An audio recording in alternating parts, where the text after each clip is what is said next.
Olá pessoal, então continuando aqui o nosso curso de redes, nós vamos falar sobre estruturas. Nesta aula a gente vai iniciar uma série de aulas falando sobre estruturas de rede nua. As estruturas, enfim, todas as questões ligadas à rede de distribuição, elas são embasadas em normas técnicas. A ABNT, né, a Associação Brasileira de Normas Técnicas, ela define todas essas questões técnicas de montagem, de dimensionamentos, para todas as situações, né, seja da área elétrica, mecânica, enfim. Mas da área elétrica já temos uma série de normas da ABNT, Associação Brasileira de Normas Técnicas. Baseada nas normas da ABNT, as distribuidoras de energia fazem as suas normas regionais, com algumas peculiaridades, mas sempre tendo como embasamento maior as normas da ABNT e as resoluções da ANEEL. Por quê? Porque as resoluções da ANEEL que definem as questões de distribuição de energia, as regras, direitos, deveres. Então, a ANEEL é a Agência Nacional de Energia Elétrica que fiscaliza, define as questões das tarifas, as questões dos níveis, qualidade de energia, continuidade de energia, qualidade no fornecimento. Então esses parâmetros são definidos pela ANEEL. E quem nos orienta de que forma que vamos montar a rede, de que forma que vamos fazer nossas instalações para cumprir as metas estipuladas pela ANEEL, são as normas da ABNT. E regionalmente, as distribuidoras de energia elaboram as suas normas técnicas. Aqui em Santa Catarina, nós temos a Celesc, que é a Central Elétrica de Santa Catarina, né? E temos também as cooperativas de energia que fazem a distribuição como permissionárias. A Celesc é concessionária, em Siderópolis temos a João César, que é concessionária, nós temos em Xanxerê também uma concessionária, nós temos em Uruçanga Força Luz, que é uma concessionária, e as demais distribuidoras de energia, com exceção da Cooperaliança de Sara, que também é concessionária, as demais são permissionárias, né? Nós temos 22 cooperativas em Santa Catarina, 21 são permissionárias, e ali na Içara, a Cooperaliança, é uma concessionária. Bom, o que muda, né? Para nós consumidores não muda nada, porque tanto hoje, atualmente, tanto as concessionárias quanto as permissionárias têm que fornecer energia com qualidade. Nem sempre foi assim. Num período, né, não muito longe para trás, não tínhamos as permissionárias. As cooperativas de energia, elas não tinham a obrigatoriedade de seguir as normas, as determinações, as resoluções da ANEEL. No entanto, né, de 2008 para cá, né, já fazem aí mais de 10 anos, a ANEEL ela determinou que mesmo as cooperativas elas tivessem que cumprir todas as regras e normas estipuladas por ela. Existindo as normas regionais, não só em Santa Catarina, em todo o Brasil, né, onde existem concessionárias e permissionárias, todas são consideradas distribuidoras de energia, né? No caso aqui do nosso curso que estamos falando de rede de distribuição, todas elas precisam ter suas normas técnicas com as peculiaridades regionais. Como em Santa Catarina nós somos regulamentados então por dois tipos de normas, né? Nós temos as normas da Celesc e as normas das cooperativas de energia, que, como foi falado, são consideradas hoje como permissionárias.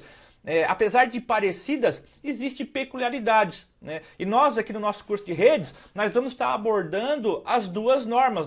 Inicialmente, vamos estar focando no nosso curso de rede nas nossas normas regionais aqui de Santa Catarina. E depois a gente vai estar abordando, né, outras normas de outras concessionárias com suas peculiaridades.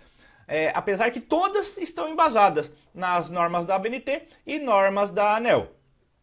Nós vamos nesta primeira fase, nessa primeira etapa, nós vamos falar das normas da FECUERUSC, das Cooperativas de Energia de Santa Catarina. Quando se fala em estrutura, a FECUERUSC, né, ela padronizou a FECO-D 01, né? Como você pode ver aqui, a FECO-D 01 fala sobre rede de distribuição aérea urbana e rural.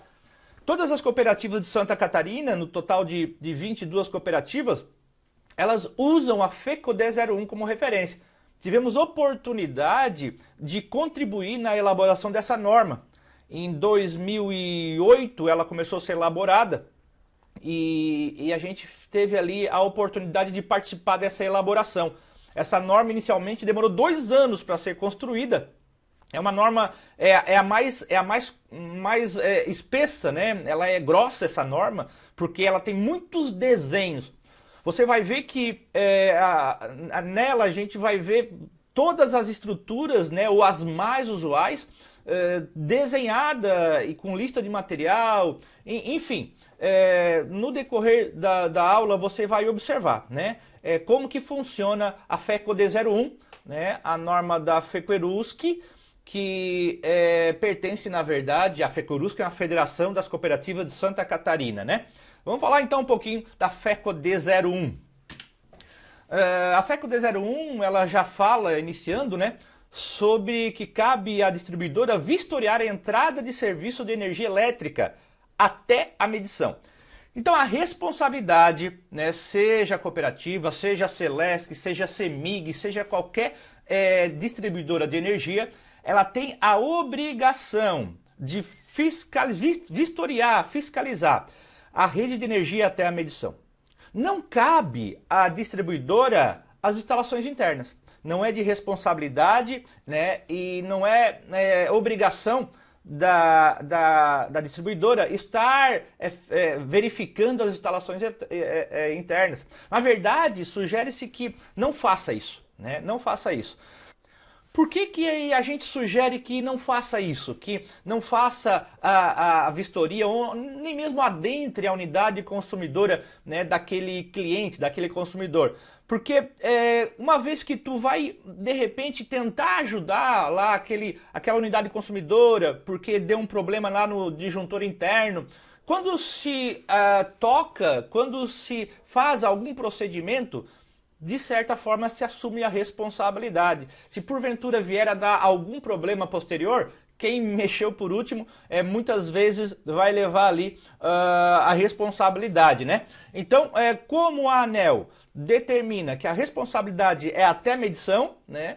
Então é até a medição. É até onde os nossos olhos alcançam, né?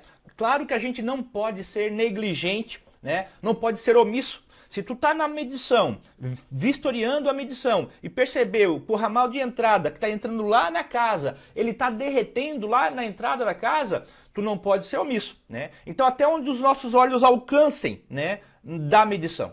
Essa é a sugestão e, na verdade, o que as normas determinam, né, no que diz respeito à vistoria da rede de distribuição de energia. Bom, a presente norma técnica de padronização aplica-se às redes de distribuição de energia elétrica aérea primária e secundária, né? No desenho aqui a gente só tem a rede primária, né? Que são esses que está aqui na cruzeta, os cabos esticados na horizontal, né? Mas temos também aqui a rede secundária, vamos ver em próximas fotos, né? A rede secundária. Essa norma abrange tanto a rede primária quanto a rede secundária, né? De condutores nus. Nas cooperativas conveniadas aí pelo sistema FECUERUSC, localizados na área urbana e rural. E nas classes de tensões, aqui em Santa Catarina, nós temos então essas 3 classes de tensão na distribuição de energia: 15 kV, 25 kV e 36.2 kV.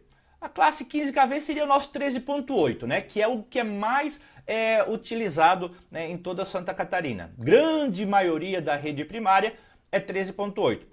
E na baixa tensão, nós vamos ter 380, 220 volts, né? 380 trifásico, 220 monofásico. E as redes monofásicas, os monobuches, né? bastante área rural a gente tem, principalmente nas cooperativas de energia, e elas têm ali o primário é uma fase apenas, né, com retorno pelo terra, né, uma fase apenas alimenta o transformador, e no secundário a gente vai ter 220 volts ou 440. Né?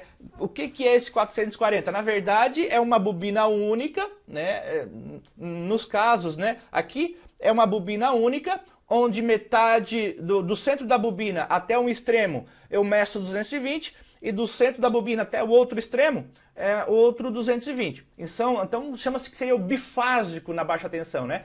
Na verdade é uma única bobina que fornece a tensão 220 para um lado, a tensão 220 para o outro, certo? Vamos para frente. Deve ser exigido o cumprimento desta norma também para as empresas contratadas, as empresas terceiras, as empreiteiras no caso, né? Pois então, essa norma, a gente vai colocar o link aqui para você poder baixar ela. Ela está lá no site da FECOERUSC e no site também das cooperativas de energia. Lá no site da FECOERUSC você vai encontrar ela de forma genérica. Ou seja, não vai estar especificado o nome de nenhuma cooperativa. Daí quando você for buscar por esta norma num site específico de uma cooperativa, você vai observar que a diferença é qual? É que vai estar específico o nome daquela cooperativa. Sergal, Sertrel, Sersul. A norma é a mesma, mas só muda o nome da cooperativa, certo? Bom, aqui a gente está vendo que é necessário não só os eletricistas da cooperativa observar esta norma, mas também as empreiteiras, os eletricistas que prestam serviço direto ou indiretamente na rede de distribuição. No caso, aquele que faz o padrão de entrada, esse não vai observar essa norma. Esse que trabalha com padrão de entrada vai observar a FECO D04, entrada de baixa tensão. Porque o que eu estou falando aqui serve para todas as outras normas também. A FECO D03 trata sobre instalação em média tensão. Então, o terceirizado, a empresa terceira, precisa se ater às normas, né, a essas normas das cooperativas ou da Celesc. Quem que vai usar a FECO D01? A FECO D01 vai ser usada por aquele empreiteiro que constrói loteamento. Né? Aquele empreiteiro que constrói loteamento, sabemos que o loteamento é de responsabilidade do proprietário do loteamento. Então ele desenvolve o projeto, contrata um engenheiro particular, ele executa a rede, né? E esse engenheiro vai se basear, né? Tanto o engenheiro do projeto quanto o engenheiro responsável pela execução, ele vai tomar aqui como referência essas normas. Então elas são de utilização tanto dos colaboradores das distribuidoras de energia, como também dos terceiros, né? Das empreiteiras. As informações contidas nesta norma estão embasadas em outras normas técnicas, né? Em outras resoluções. Por se tratar de uma norma regional, ela não pode inventar. Né? Não podemos inventar. Nós técnicos e engenheiros nós não inventamos conceitos. Nós nos baseamos em normas, em resoluções. No caso da FECO D01, então aqui ó, ela está baseada no PRODIST da ANEEL, né? Que são os módulos lá que determinam, homologados pela ANEEL, que determinam todas as questões elétricas, são vários módulos de acordo com a área, né? A NR10, a NR10 é uma norma do Ministério do Trabalho que trata sobre segurança em instalações elétricas. A 5422, que fala sobre linhas aéreas de transmissão e subtransmissão, né? A gente sabe que, a gente citou aqui, até 34 kV ainda é considerado distribuição, 69 para cima, né, já é considerado transmissão de energia. 69 subtransmissão, acima de 69 transmissão de energia. Aqui também está baseado na NBR 14039, que é instalações elétricas de média tensão. A NBR 15688, rede de distribuição de energia elétrica com condutores nus. E a própria FECO D02, que é uma outra norma da FECOERUSC, que trata só sobre projetos. Nós vamos ver posteriormente, né, num curso de projetos de redes, vamos abordar com mais profundidade sobre esta norma, a FECO D02. Então, nós temos aqui as NRs, as NBRs, as resoluções da ANEEL, e as próprias normas da FECUERUSC que antecedem esta norma, que servem como base. Bom, qual a diferença entre esses órgãos? Né? Como a gente já falou, a ANEEL ela fiscaliza e determina o padrão, né? Determina o padrão na distribuição, transmissão e geração de energia. Ela determina as tarifas também, enfim, as questões legais, né, de como essa energia tem que ser distribuída com qualidade, né, e de forma adequada. As NRs, aqui NR10, né, poderíamos também falar da NR35, que também é uma norma de segurança no trabalho em altura, são normas do Ministério do Trabalho. As NRs são leis, e como leis, ela precisa ser cumprida, porque se não forem cumpridas, se está passível de pagar uma multa, de pagar uma penalidade. Então as NRs são leis, é obrigatório o seu cumprimento. As NBRs não são leis, são normas feitas pela ABNT, como a gente viu anteriormente, Associação Brasileira de Normas Técnicas. Como é uma associação, não é um órgão governamental, não existe a obrigatoriedade de a gente seguir, certo? Entre aspas. Por quê? Porque lá na NR10, por exemplo, quando a NR10 fala sobre um assunto que eu venho a lembrar aqui, aterramento. Quando ela fala sobre aterramento, ela diz assim, ó, é necessário que sejam cumpridos as normas técnicas brasileiras e, na ausência, buscar por normas internacionais, normas técnicas internacionais. Olha só, então uma lei, que é a NR10, por exemplo, ela diz que nós precisamos nos embasar nas normas técnicas brasileiras. Quais são as normas técnicas brasileiras? As normas da ABNT. E se porventura não encontrarmos o que precisamos lá nas normas da ABNT, precisamos buscar pelas normas internacionais, as IECs, né? Nós temos, não comentamos aqui, né, mas temos as IECs, as normas internacionais, que é diferente de uma norma estrangeira. Qual a diferença de uma norma internacional para uma norma estrangeira? Lá na França, eles têm as normas específicas deles. Para nós, são normas estrangeiras. Nos Estados Unidos, da mesma forma, eles têm normas específicas deles, que para nós são normas estrangeiras. Algumas das normas estrangeiras, pela sua qualidade, elas acabam sendo utilizadas por outros países, chegando num nível a ser considerada como uma norma internacional. E ela recebe, então, a denominação de IEC, né? São normas internacionais. Nós usamos, né, inclusive em algumas normas da FECUERUSC, e vai estar escrito lá, IEC, né, e o nome e o número da norma, falando que aquela norma regional brasileira está baseado numa IEC. Poderíamos ainda encontrar o termo NBR-IEC e o número, né, específico. O que representa quando encontramos lá na norma descrito NBR-IEC?